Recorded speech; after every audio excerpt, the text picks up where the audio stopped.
दुष्यंत चौटाला। धन्यवाद सभापति महोदय, आपने मुझे भूमि अधिग्रहण बिल पर बोलने का मौका दिया। जब चौधरी देवीलाल इस देश के कृषि मंत्री थे, उन्होंने इस सदन में कहा था कि किसान हूँ, किसानों का दर्द समझता हूँ। आज दिक्कत किसान को आ रही है और सांसें मेरी रुक रही। आज इस सदन में बैठा हुआ हर किसान का बेटा या आज जो खेती करता है, वो बैठकर यही सोच रहा है कि किस तरीके से इस बिल से निजात दिलाई जाए। मगर मजबूरी है कई साथियों की, वो सत्ता पक्ष में है कि वो इस बिल के विरोध में वोट नहीं डाल सकते। मैं आपको बताना चाहता हूं, जहां भूमि अधिग्रहण की बात करी जाती है, आज जहां ये पार्लियामेंट है, जहां राष्ट्रपति भवन है, ये रायसीना गांव था। 1911 के अंदर वाइसरॉय ने एक ऊंची पहाड़ी देखी और वहां पर अपने लिए राष्ट्रपति भवन जैसे बड़े आलीशान बंगले को बनाने की शुरुआत करी। उन किसानों को जो रायसीना हिल पर रहते थे, उठाकर सोनीपत जिले में भेजा गया। आज यहाँ पर अरबों की जमीन है और सोनीपत वाला किसान जो यहाँ से 100 साल से पहले सोनीपत भेजा गया था, आज वो लाखों रुपए एकड़ की जमीन का मालिक बने बैठा है। लैंड एक्विजिशन ये हालात कर देती है किसानों की, जब उसको डिस्प्लेस किया जाता है, उसको उठाकर भेजा जाता है, तो उसको सोसाइटी के अंदर दोबारा जगह बनाने में भी दिक्कत आती है। सरकार कहती है मेक इन इंडिया प्रोजेक्ट के लिए, इंडस्ट्रियल कॉरिडोर के लिए लैंड एक्विजिशन बहुत जरूरी है। मगर क्या वो लैंड एक्विजिशन हमारे एनसीआर के अंदर आती है? क्या वो लैंड एक्विजिशन हमारे मेट्रोज के पास आती है? सिर्फ लैंड एक्विजिशन को यहीं रखा जाता है। कल हमारे बड़े भाई साहब कीर्ति आजाद जी ने जब इस बिल का स्वागत किया तो कह रहे थे कि दरभंगा के अंदर फैक्ट्रियां लगेंगी। अगर माननीय मंत्री जी यहाँ बैठे हैं, ये विश्वास दिलाएं कि हरियाणा के सभी 21 जिलों के अंदर बराबर इंफ्रास्ट्रक्चर की डेवलपमेंट होगी, तो जब मैं 11 महीने का था, चौधरी देवीलाल जी ने मेरे नाम पर 21.5 एकड़ जमीन रेतीली मेरे नाम पर करवाई थी। आज मैं सरकार को विश्वास दिलाता हूं कि अगर इंडस्ट्रियल डेवलपमेंट आएगी तो लंबी के पास तो रेलवे लाइन भी है, हाईवे भी है। मैं सरकार को वो जमीन मुफ्त में देने को तैयार हूं। सरकार हमारे लोगों को वहां पर एम्प्लॉयमेंट और इंडस्ट्रीज लाकर डेवलपमेंट का विश्वास दिलाने का काम करे। माननीय सभापति महोदय, जहां कल कीर्ति जी कह रहे थे कि लोगों को स्कूल बनाने के लिए, हॉस्पिटल बनाने के लिए सरकार को जमीन की जरूरत है, मैं हरियाणा का वाकया भी नहीं लेता। पिछले दिनों दिल्ली चुनाव में मुझे नजफगढ़ के रोशनपुरा गांव में जाने का मौका मिला और वहां पर ग्राम पंचायत के लोगों ने मुझे बताया कि 17 एकड़ जमीन आज से 17 साल पहले, जब भारतीय जनता पार्टी की दिल्ली के अंदर सरकार थी, ग्राम पंचायत ने दिल्ली सरकार के नाम पर रजिस्टर करवाई कि वहां पर स्कूल खोला जाए।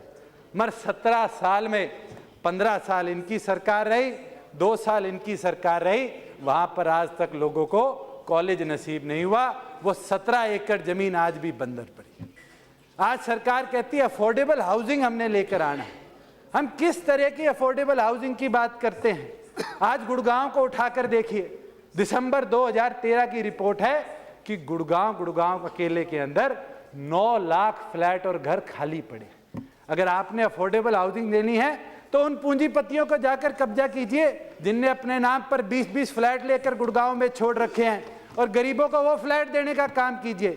मगर सरकार तो ये देखती है कि किस तरीके से जहां मल्टी क्रॉप्स निकलती है उस भूमि को लेकर हम आगे प्रॉपर्टी डीलरों को बेचे, और 4 एकड़ जमीन में 1 एकड़ में वो अफोर्डेबल हाउसिंग बनाएगा, 3 एकड़ में 50-50 लाख के फ्लैट बचाकर बेचने का काम करेगा। माननीय सभापति महोदय, एक तरफ ये बिल लाया जाता है और बिल के अंदर सेक्शन 197 की बात करी जाती है। सरकार ये जवाब देने का काम करे। माननीय मंत्री जी से पूछना चाहूंगा कि इस देश का इतिहास उठा लो, जब से सीआरपीसी बना है, सेक्शन 197 के तहत एक भी अधिकारी के खिलाफ सैंक्शन तक नहीं हुआ नोटिस। इंक्वायरी और इन्वेस्टिगेशन तो बहुत दूर की बात है, और गरीब किसानों की जमीन पर छीनने का काम किया है। माननीय मंत्री जी, जहां लैंड एक्विजिशन की बात करी जा रही है, मैं आपको बताना चाहूँगा, आज हमारे कांग्रेस के साथी भी यहाँ बैठे हैं। कल सतागत जी बोल रहे थे कि हरियाणा के अंदर 10 सालों में 65,000 एकड़ जमीन एक्वायर हुई। मैं वो यहाँ है नहीं, उनको बताना चाहूँगा 65 नहीं 77,000 एकड़ जमीन 10 सालों में एक्वायर हुई। और माननीय मंत्री जी, आप भी उसी सरकार का हिस्सा थे, आपने भी समर्थन किया, विधानसभा में रूल पारित कर जमीन दिलाने का काम किया था। आज आप दोबारा इस तरफ आकर इस बिल को इस सदन में पेश करने का काम कर रहे हैं। वो 77,000 एकड़ तो 10 साल में एक्वायर हुए। अगर आपकी ये पॉलिसी आ गई तो अगली 2 पीढ़ियां हरियाणा प्रदेश की, उसके बाद हरियाणा के अंदर जमीन नहीं बचेगी, आप पूरे हरियाणा को एक्वायर करेंगे। मैं एक वाकया सर छोटू राम का भी इस सदन में लाना चाहूँगा। सर छोटू राम जी संभल में गए थे और संभल में जब वो गए और उनने देखा कि महिलाएं अपनी पीठ दिखाकर मंच को बैठी हैं, उनने पूछा कि ये महिलाओं के ऊपर वस्त्र क्यों नहीं है, ये पीठ दिखाकर क्यों बैठी है, तो सर छोटू राम जी को बताया गया कि इनके पास जमीन नहीं है। उनने अधिकारों की लड़ाई लड़ी और किसानों को, गरीबों को, मजदूरों को जमीन का आधिकारिक मालिक बनाने का काम किया और आज उन्हीं के वंशज उनके अधिकारों को छीनने का काम कर रहे हैं। और मैं सरकार के समक्ष सर छोटू राम जी का एक वाक्य लाना चाहूँगा और कोट करूँगा कि हिंदुस्तान की सभी प्रकार की सरकारों को कहना चाहता हूँ कि वो किसान को इस कदर तंग ना करे कि वो उठ खड़ा हो, इस भोलेनाथ को इतना तंग ना करो कि वो तांडव नृत्य पर उतर आए।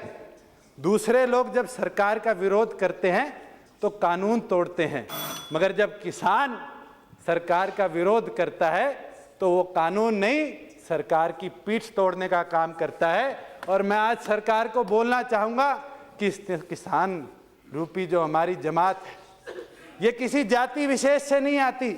आज 36 बिरादरी खेतों के अंदर काम करने का काम करती है। आज आप उस किसान की पीठ तोड़ने का काम कर रहे हैं और मैं सदन के एक साथी से अपील करूंगा कि उस किसान को बचाने का आप काम करें।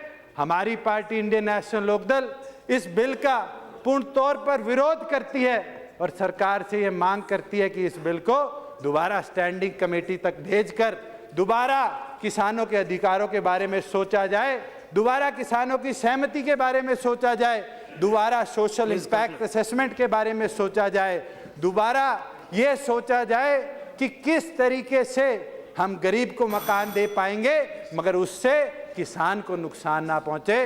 तो मैं माननीय सभापति जी आपके माध्यम से इस बिल का विरोध करता हूं और सरकार से यही आग्रह करता हूं कि इस बिल को दोबारा स्टैंडिंग कमेटी पर भेजकर किसानों की समस्याओं पर भी पूर्ण विचार करने का काम सरकार करे। आपने मुझे बोलने का मौका दिया, आपका बहुत बहुत धन्यवाद। अनुप्रिया।